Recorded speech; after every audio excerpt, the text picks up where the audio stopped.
yangu ya last mile connectivity niongezee, kwa sababu niko na watu wangu Jilore, Kakuyuni, mpaka dakika hii hawajapata stima.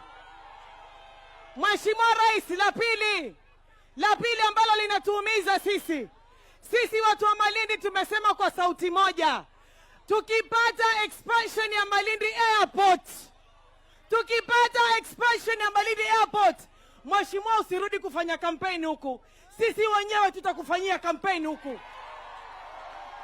Sisi wenyewe tutafanya kampeni. Na Mheshimiwa Rais, hiyo story ya airport ni mambo madogo. Ni matapeli wawili watatu ambao wako Nairobi ndio ambao wamekuja kutatiza haya maneno hapa. Niite ofisini kwako, nije nikueleze that airport is very important for us. Na itatufungulia sisi. Si mmesema mambo ya airport hapa?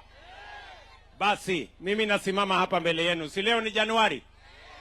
Kabla ya Disemba, nitakuwa nimekuja kuanzisha ujenzi wa hii airport yenu.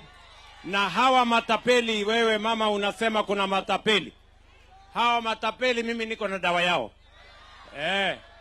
Nilikuwa na matapeli wengine kule wa sukari. Mimi niliwaambia mambo ni matatu. Hawa wenu nitakuja niwaambie mambo ni matatu. Either tuwafunge jela, wahame Kenya, ama waende wapi?